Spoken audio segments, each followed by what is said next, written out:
everybody, welcome to a live DIY here at Hometalk. We're going to be doing some soap making today.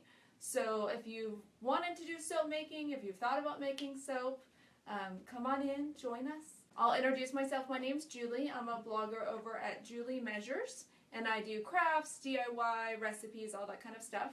There's kind of four main types of soap making, and that is cold process soap making, hot process soap making, milling, and melt and pour, which is what we're doing here today. So I've got some shea butter, and then I've also got some glycerin soap. And you can get, this was ordered online, but you can get these just at your local national, craft supply type store. I've also got some soap dye, and when you pick up the soap dye, there's dyes for different types of bases. So like this is a shea butter soap base, and then this is our glycerin soap base.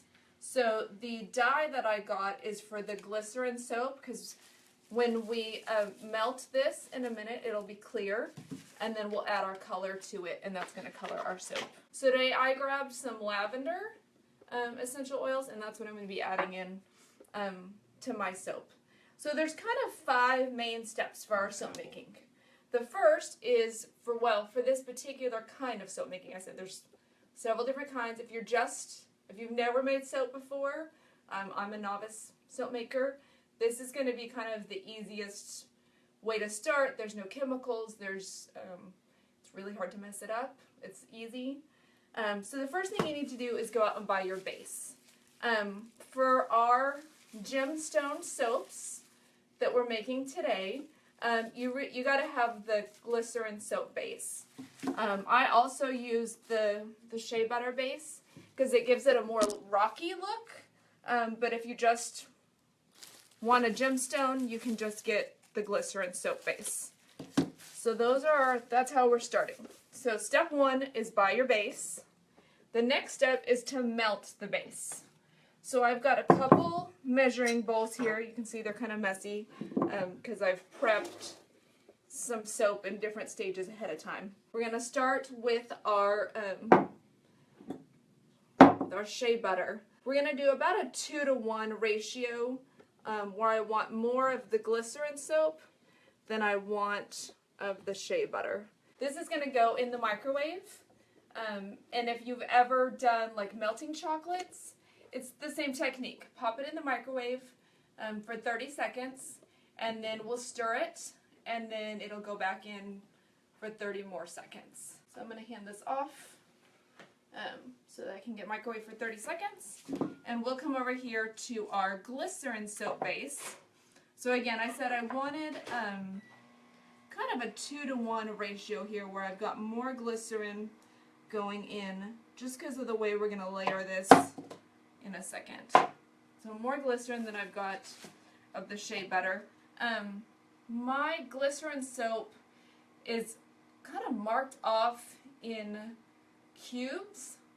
It's got some predefined lines on here, so that's what I cut down, was one of those lines, and then I'm just going to cut along the other lines to make this into cubes. I mean, really, if you've ever worked with chocolate, done melting chocolates, it's a very similar method where I just want this to start. So we're going to rotate back and forth so the glycerin's going to melt. My shea butter takes longer to melt than the glycerin does. So we're stirring. It goes in the microwave for 30 seconds. It comes back. We stir. We're switching these back and forth. Okay, so to stir, these are just like wooden skewers for like kebabs or different things. I don't know. I picked them at the store one time. I've used them for I think I bought them for food, but they ended up in my craft box, and I have used them for all sorts of things. But they're great little for this, because then I can just throw it away when I'm done with my soap making, because it kind of, they get messy. So we'll stir this up just a tad, and then I've got that stick and the shea butter can go back to the microwave. So you can see the glycerin melted a lot more in that first go around. But there are still some, you know, big chunks. Again, it's very much like melting chocolate, where it melts some, you know, in the microwave, but then you pull it out and you stir it, and that kind of gets it melting some more as well. So I'm just stirring along here. So then I have my different soap colors. These came just like this in this set of 3 colors. I've got, it says sky blue, teal green, and purple. I have a 7-year-old who is obsessed with the color green. It's his absolute favorite color. So that's what we're going to use right now, is this green. So shake it up. I have had these for a while, so I do want to give it a little shake. Oh, I think my soap is back. So we'll get these finished melting. I think we're good. Yeah, I've got just a couple more tiny little bits, but as I'm stirring, they're dissolving. I don't know if you can tell, the glycerin is clear while the shea butter is a yellowish, and when it dries and hardens, it's an opaque, where my glycerin is clear, and it's going to take this color very nicely. So I'm squeezing in, I don't know, quite a bit, maybe 10 drops or so. We'll see how that looks. So then I want to stir that. Alright, so for I did not go out and buy soap molds. I'm just using some silicone baking molds. Again, you're going to want these separate from ones that you would actually cook with. So we kind of do these stone molds in layers. So the first layer is just the shea butter, and it's that opaque, and I just want a really thin layer on the bottom of my mold. So that first layer that we poured, which is still clear in these, if you pop it into the freezer like a minute, then hardens, and it's this opaque thing. So then the next layer of our soap is I'm going to mix about half of my glycerin base into what's left of my butter. And now I'm adding the mix of the shea butter and about half of my glycerin. And that's going to give it, as we're moving between the colors, from that stone look that's opaque on the bottom to the top, which will just be a clear glycerin. So I would pour that, then I would stick that back in the freezer for another minute or 2.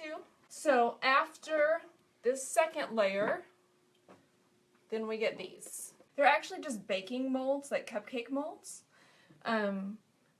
The soap making is not food safe, so try to have, you know, go out and grab a set of these that's maybe just for crafting, and that you're not going to mix food in with them.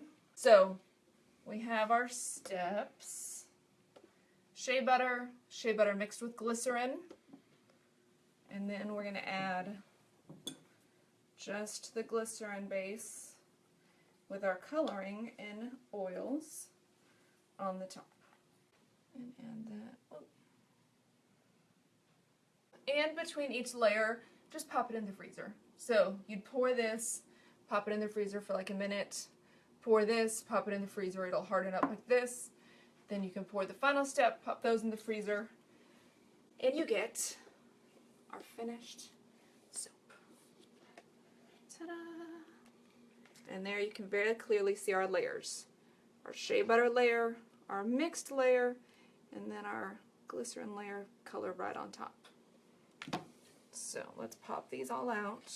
The last step then is to carve these so that they actually look like stones. And the great thing about that is there's not really a wrong way to do it.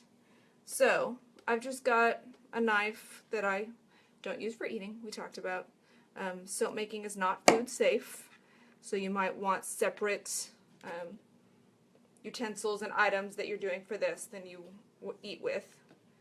And then you can just kind of cut to make this the stone shape that you want. Just kind of faceted edges. And then I've got a fun little stone.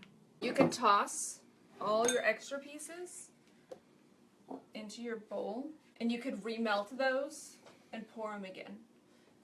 The great thing about the base is that you can reuse it. The scraps aren't waste, so you can keep playing with it and having fun with it. We talked about the 5 different steps for our finished product. We've done all of them today. We have our base, we melted our base, we added our extra scents and colors, we poured the soap, we let it harden. That's pretty much it. That's all you need to make soap. So thank you so much for coming out and crafting with me today, and we'll see you guys soon. Bye.